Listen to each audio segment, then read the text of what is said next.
habits kind of got a bad name in psychology. We're all focused on how creative and how amazing and how wonderful human minds are. Because your dogs learn through habits, they were viewed as too limited to apply to human performance. And it's not how we think about our behavior, right? Habits don't involve much conscious thought. Your dog doesn't have much conscious thought. I know it seems like they do, but they don't. But people are pretty simple as well.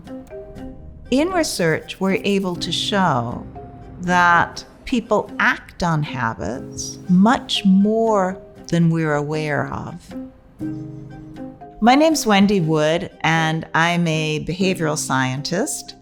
I do research on habits and why they're so difficult to change.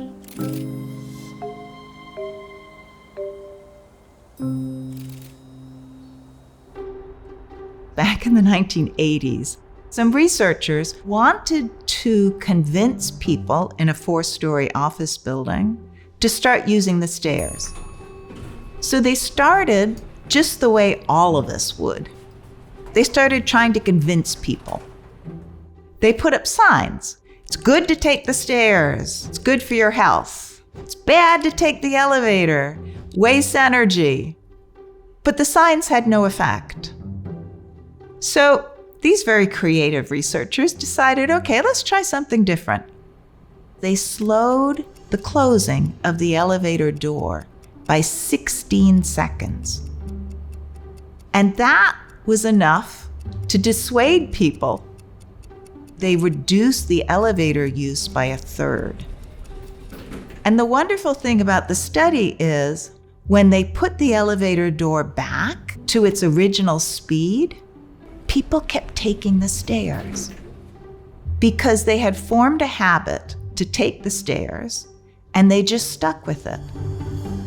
And it's an example of what psychologists have called friction, barriers to performing a behavior. Distance, time, and effort are all friction. Friction is really important in determining what behaviors we repeat, and so what behaviors become a habit. We think we go to the gym because we're concerned about fitness, we're determined, we exert willpower. So it feels like that's a good way to start to change our habits, right? Exert self-control, and our habits will then change. But it doesn't work that way. Our habits are stored in a memory system that we don't have access to, we can't fuss with. It's a way of securing the most important information and protecting it from change. And so there's no way you can change that habit memory except through repetition of other behaviors. We repeat a behavior in a given context in the same way, and we get some reward.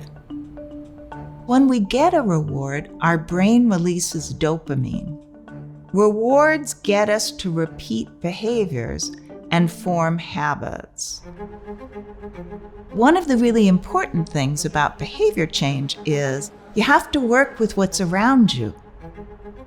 Habits reorganize the way we store information in memory. They form these associations between contexts. Professional chefs set up their stations before they start, making sure they have all of the ingredients, all of the utensils, pots and pans are there. They've read through the recipe. And it's a great metaphor for all of us when we go about changing our behavior. We really need an environment that would make it easier to actually achieve our goals. There's actually evidence that our habits help give us meaning in life. Rituals have a habit component, Some of the rituals we perform really are kind of automatic and habitual. Professional athletes provide some of the best examples of people who effectively use rituals. Baseball players are really well known for this, of having patterns of things they do before they go to bat. And what rituals give high-level athletes is a sense of control, because they have something they repeat, they do it successfully. So it really does give them a sense of confidence. When we are in environments where we know what to do and we feel comfortable doing them, it allows us to effectively multitask. When we've practiced one thing enough so we don't have to think about it, then we can do other things. We can make sense out of our world.